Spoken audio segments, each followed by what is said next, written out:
নমস্কাৰ, মই ঐশানী শইকীয়া। আজি মই আমাৰ গুৰু মহাপুৰুষ শ্ৰীমন্ত শংকৰদেৱৰ বিষয়ে দুআষাৰ ক'বলৈ আগবাঢ়িছোঁ। কৃষ্ণ। জয় গুৰু শংকৰ।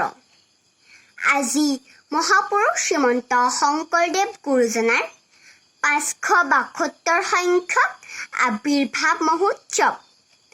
আজিৰ দিনটোত অসমৰ ভক্তপ্ৰাণ বৈষ্ণৱসকলে পুৱাৰ পৰা ৰাতিলৈকে নতুবা 2-3 দিনীয়াকৈ তেখেতৰ আৱিৰ্ভাৱ মহোৎসৱভাগ বৰ সুন্দৰকৈ উদযাপন কৰে।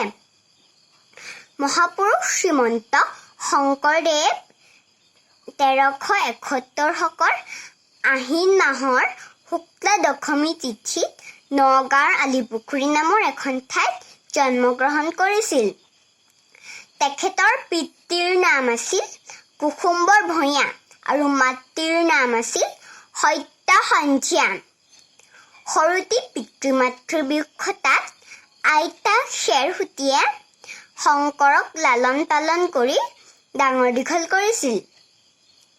সৰুতে শংকৰৰ পঢ়া শুনাত বিশেষ ধাউতি নাছিল। খেল-ধেমালিতে দিনবিলাক পাৰ কৰা শংকৰক আইতা শ্বেৰসুতীয়ে 12 বছৰ বয়সত মহেন্দ্ৰ কন্দলীৰ টোলত নাম লগাই দিয়ে। তেতিয়াৰ পৰাই শংকৰে নিয়মীয়াকৈ পঢ়া শুনা কৰিবলৈ ধৰিলে। শংকৰে স্বৰবৰ্ণ আৰু ব্যঞ্জন বৰ্ণ শিকাৰ পাছতেই আকাৰ ইকাৰ নোহোৱাকৈ এটা কবিতা লিখি শিক্ষাগুৰু মহেন্দ্ৰ কন্দলীৰ হাতত দিলে। মহেন্দ্ৰ কন্দলীয়ে কবিতাটো পঢ়ি বুজিব পাৰিলে যে শংকৰ ভৱিষ্যতে এজন বিখ্যাত পণ্ডিত হ'ব।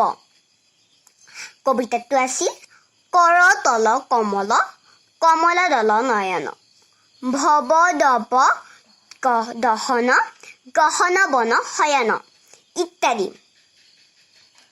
শংকৰে পঢ়া শুনা মন দি কৰিছিল যদিও খেল ধেমালি কৰিবলৈ এৰা নাছিল। এদিনাখন এটা ষাঁড় গৰুৰ শিঙত ধৰি শংকৰে মাটিত বগৰাই নিজৰ শক্তিৰ পৰিচয় দিছিল। আৰু আন এদিনা ভৰ বাৰিষা ব্ৰহ্মপুত্ৰ নদীত সাঁতুৰি ইপাৰ সিপাৰ হৈ নিজৰ সাহসৰ পৰিচয় দিছিল। এনে বহুতো উদাহৰণ আছে। এদিনাখন টোলত শংকৰে পঢ়ি থাকোঁতে টোপনি গ'ল। অকলে তেনেতে শুই থকা দেখি গাত ৰ'দ পৰা দেখি এটা সাপে শংকৰৰ গাত ছাঁ দি আছিল। তেনেতে মহেন্দ্ৰ কন্দলীয়ে আহি দেখিলত সাপটো সেই ঠাইৰ পৰা আঁতৰি গ'ল। এনেবিলাক কাণ্ড দেখি পিছদিনাৰ পৰা শংকৰক শংকৰ নামৰ পাছত দেৱ লগাই শংকৰদেৱ বুলি মাতিবলৈ আৰম্ভ কৰিছিল। 17 বছৰ বয়সত পঢ়া শেষ কৰি শংকৰদেৱে সূৰ্যৱতী নামৰ এগৰাকী কন্যাৰ লগত বিবাহপাশত আবদ্ধ হয়। মহাপুৰুষ শ্ৰীমন্ত শংকৰদেৱ এগৰাকী ধৰ্ম প্ৰচাৰক, সমাজ সংগঠক, সুগায়ক, নৰ্তক, অভিনেতা, কবি, লগতে চিত্ৰকৰো আছিল। তেখেতে এক শৰণ বৈষ্ণৱ ধৰ্ম প্ৰচাৰ কৰিছিল।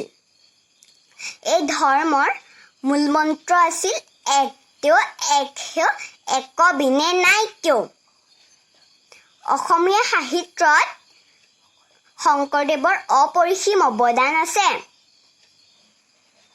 তেখেতে বহুতো পুথি ৰচনা কৰিছিল, যেনে কীৰ্তন, দশম, গুণমালা, বৰগীত, হৰিচন্দ্ৰ উপাখ্যান, চিহ্নযাত্ৰা, ৰুক্মিণী হৰণ ইত্যাদি।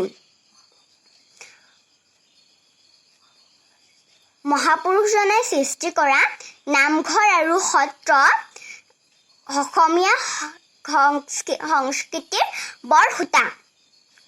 1490 শকৰ ভাদ মাহত প্ৰায় 120 বছৰ বয়সত আমাৰ গুৰু মহাপুৰুষ শ্ৰীমন্ত শংকৰদেৱে নশ্বদেহ পৰিত্যাগ কৰি বৈকুণ্ঠ প্ৰয়াণ কৰিছিল। মহাপুৰুষজনাৰ বিষয়ে মই কৈ শেষ কৰিব নোৱাৰোঁ। সেয়েহে মই গুৰু বন্দনাৰে মোৰ বক্তব্য সামৰণি মাৰিছোঁ।